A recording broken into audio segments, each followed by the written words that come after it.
Today we are reading from A Disturbing Prospect, and today we are comfy in our sweats with some tea today. That's the brew. The bud is Trainwreck, and I'm reading from A Disturbing Prospect, my dark biker romance with a body count.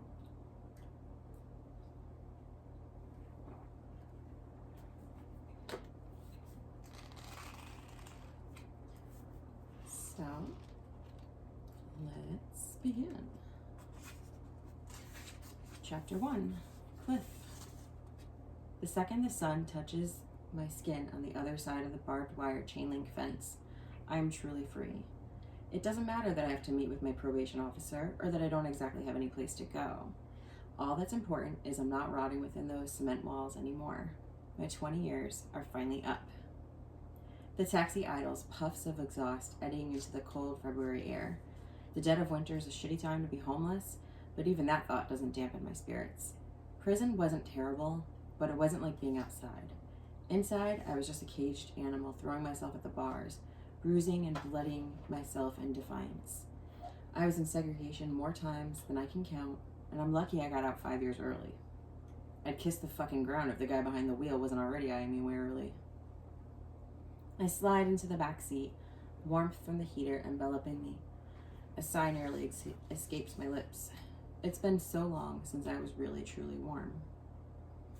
Through the rearview mirror, the taxi driver continues to question my sanity. He isn't prejudiced. "Where to, sir?" he asks, his voice void of any accent. He could be from anywhere America. Actually, the United States could have sunk into the bowels of hell while I was inside for all I know. Maybe this accent is the new norm. I squint at him, trying to decide whether I've lost my fucking mind, or if this is really the way things are now. He even looks racially ambiguous, with a hooked, broad nose, green eyes, and olive skin. The newspapers I managed to get my hands on were always old, and the old men hogged the lone fucking TV all day. I have no clue what's going on in the world, or where I'm going. Maybe he takes pity on me because his eyes soften and he clears his throat. "How long have you been in, sir?" I really wish he'd stop with the sir, but it's better than what I've been called, what I am. Who? 20 years, I tell him. He nods real slow, then he rubs his chin, the stubble not quite poking through yet. It's too early in the day. It's another difference between us. My goatee is scratchy. I didn't have time to shave this morning. "Well," he finally says, "we have a woman president." This I knew.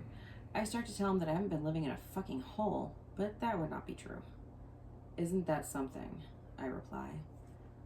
He shoves the taxi into drive and pulls away from the only home I've ever known. I've been inside longer than I've been alive when I went in. A sliver of panic creeps in. I don't know how to cook or how to drive a car. It seems ridiculous, pathetic, and I still don't know where I'm going. I have no one on the outside, at least I don't think so. During the first year I had visitors. Then they trickled into phone calls, faded into letters, until finally nothing. I don't blame them. 20 years is a long time, and Pennsylvania isn't exactly close to home. The taxi driver takes me to a Days Inn. I don't even bother looking through the glass as we drive through the small town. There's not a damn thing here. I use most of the only cash I have left to buy a room for the night, and when I leave the lobby to find my room, the taxi is already gone. Blinking into the winter gloom, it starts to sink in that I don't have any friends, inside or out. I'm a goddamn statistic. But the room has a shower that doesn't run cold after 2 minutes, and I take a half hour to revel in my first real taste of freedom. The hot water sluices over hard muscle I've been careful to build and maintain. My own mother probably wouldn't recognize me. After I step out, I clear the mirror with a hand and take a good look. It's been a while since I looked at my reflection in something other than a mirror that more closely resembled a dented paper towel dispenser. In the pen, everything is constructed with safety in mind, carefully evaluated to ensure that even the simplest of tools can be converted into deadly weapons. But anything can be a weapon. Anything. Even my bare hands. The goatee doesn't surprise me. It's familiar and has kept my face warm for 2 decades. It's the crow's feet at the corners of my brown eyes that make me pause. I'm only 38, but even though I don't feel it, I look it. Maybe I'm 5 years older. A frown creases my forehead. It really shouldn't matter. I'm not entering any beauty pageants anytime soon, and any woman who might be interested would be quick to run in the opposite direction the second she heard about my record. She'd be careless not to. I drape the towel over the hook on the back of the door and stalk out bare as the day I was born. There's no one here to see me, and I'm not too keen on the idea of changing back into those clothes. They were donated to the prison, never were mine. The clothes I wore the day I was cuffed are long gone, tucked into some forgotten evidence bin or maybe even burned, since the case was pretty quickly closed. There was no point in pleading my innocence. I sit on the bed and eye the phone. I might have one friend out there. It's a long shot, really, but maybe not that long. Snatching the phone from its cradle, I pause, try to remember how to call someone whose number you don't have. I have no fucking idea. I slam the receiver down, wishing I had a pack of cigarettes, or even one cigarette would do. I'm about to throw back on those moldy old clothes when I remember. I can call the front desk, ask them. For a second, I feel even more pathetic, like an old man with dementia. I'm lucky I don't need help wiping my ass. The outside is so much different than I pictured. The closer I got to my parole hearing, the more convinced I was that there would be some kind of process, a sort of easing into things for the post-release inmate. When I mentioned it to my CO, motherfucker laughed at me and handed me a booklet.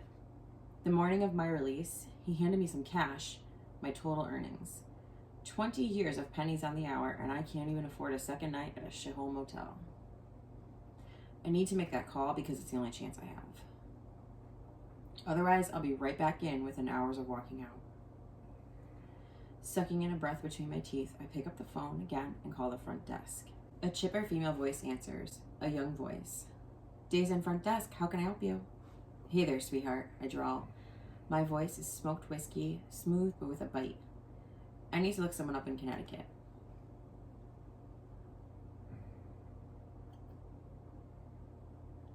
She draws in a breath, then hesitates. You're serious? Her voice lilts, amused. I lay it on thick, dropping my voice several octaves, still sweet, but low enough to drop panties. Yeah, baby, I really need your help. A giggle caresses my ear before she can collect herself. She's definitely young. I close my eyes for a moment, the memory of another small laughter pricking at me. The anger rises up quickly, fire shooting through my veins. I struggle to stuff it down, to shove the lid on it before it can backdraft, blowing me straight out of the room and right back into Lewisburg Pen. What's the name? She asks, completely oblivious to the man burning on the other end. Sucking in a deep breath, I manage to slow it for a moment. Lucy Demmel. Saying her name only makes it worse. The panic shoves its way in. I wonder if she's even alive, if she's healthy, safe, or if she's just another statistic too. I jump up from the bed, pace the room, wait. The receptionist spells out our last name, and the sound of tapping reaches my ears. It's a weird tapping, though, a computer keyboard. I frown. Aren't you gonna patch me through? She laughs. I'm looking her up on Facebook. Hold on. My eyebrows furrow. Facebook? Before I can ask what the fuck that is, my angel lets out a triumphant aha and rattles off a number to me. I fumble for the pen and notepad in the drawer, ask her to repeat it and jot it down. Are you sure that's really her? I need to know because I can't take the disappointment. Lucy Demmel, she says, as if she's reading. 28, lives in Naugatuck, Connecticut, went to Naugatuck High School. She's in a relationship. Wait. I take another deep breath. How do you know all this? The age is right, the town too. Never mind, I say, even as my angel laughs at me. Flat out laughs. Not just amused, she's almost hysterical. How does she look? The laughter dies. You're not like a stalker, are you? I sigh. She's my cousin. Same last name. Come on, what does she look like? She makes a skeptical sound, like a Maybe I shouldn't have given you her number. Oh shit. Am I gonna get fired? Please don't get me fired. I can't keep a job. Christ. I've always been a magnet for head cases. Shh, baby. I'm not a stalker. She really is my cousin.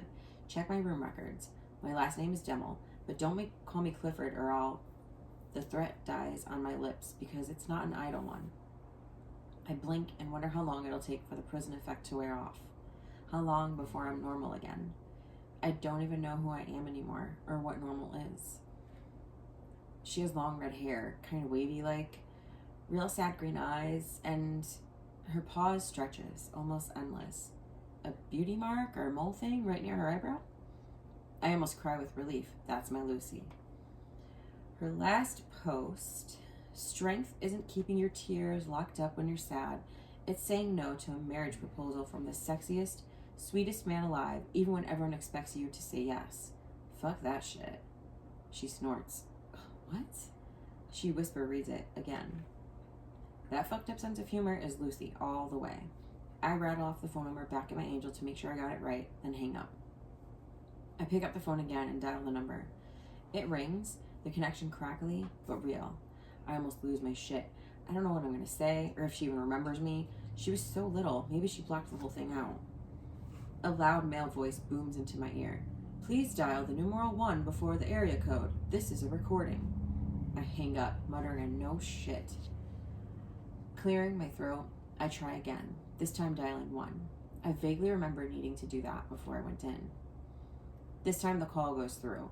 It rings 5 times, and then my heart stops. Hey, you've reached Lucy. You know what to do, don't you? The disappointment shoots into me. My shoulders slump, and I almost drop the phone onto the floor. Please leave a message after the tone. When you are finished recording, hang up or press 1 for more options. A shrill beat pierces my ears, and I nearly drop the phone again. Shit. No. Wait. Sorry, Luce. I pause. Suddenly, I really have no idea what to say. Yeah. Luce, this is Cliff. I don't know if you remember me. It's been ages since I got a letter from you. I assumed your parents shut that shit down real fast. Sorry. Well, I guess you're not 8 anymore, so it's okay to swear around you. I'm babbling. Taking a deep breath, I try to make words that won't freak her out. Luce, I know this is asking a lot. And do you even go by Luce anymore? Or do you prefer Lucy? I rake my free hand through my hair. I'm fucking this up. Majorly. I let out a low, frustrated sound. Okay, look, I'm at the Days Inn in Lewisburg, fucking Pennsylvania, Luce. I'm just gonna lay it all out here. I have no money, nowhere to go, and I have to stick around for at least long enough to see my parole officer, so maybe... Suddenly, I realize how desperate I sound. But I am. Sorry to bother you, Lucy. Just forget it. I hang up. Dressing, I decide I'm better off spending my time finding a job. If I'm gonna get out of this ass crack of a town, I'm gonna need cash, fast. There's gotta be a diner or something looking for suckers who don't mind bussing tables for minimum wage. And maybe they'll even overlook my record. The odds of me finding a job are even lower than finding Lucy. I figure my angel at the front desk can't possibly save me twice, but maybe she can. Maybe she's from around here and knows of a place that'll hire without asking questions. Or she can at least point me to the closest drug dealer so I can start selling too. I really will be a statistic if I don't get my shit together. My hand is on the doorknob when the phone rings. I freeze, then turn in slow motion toward the nightstand where the phone rests. But it keeps ringing, and I have to accept that I'm not imagining it. I dart across the room and grab it, pressing it to my ear. Yeah, Lucy? Cliff, she sobs. Is it really you? A relieved sigh escapes my lips. It's me, I say with a smile. She sounds so different, yet I'd know that voice anywhere. You're really out? I can't believe it. I thought you had another 5 years. Yeah, I got lucky, overcrowding and good behavior. Mostly. Plus, I had a lawyer that was really good at talking judges into dreamland. Cliff, holy shit. Where are you? I mean, I know where, but when are you coming home? She's talking so fast, I can barely understand her. I love every second of it. I hate to disappoint her, even after all these years. Luce, I can almost hear her shoulders slump. You're not coming home? Not likely. At least not anytime soon. I'm broke, kid. And I'll PayPal you some money, she says. And now she's really talking fast. I strain to understand her, the words like a foreign language. At least her accent is Connecticut. I let her finish, again wishing I had a cigarette, something to calm my nerves. Cliff, you there? Swallowing past the dry lump in my throat, I tell her I am. I've got no clue what you're talking about, Luce. Okay, just give me your email address. She's gonna think I'm an alien, that the games we played when she was a kid were real. I don't have one. She barks out a laugh. What? Oh, no Wi-Fi in prison. Wi-Fi? My head starts to throb.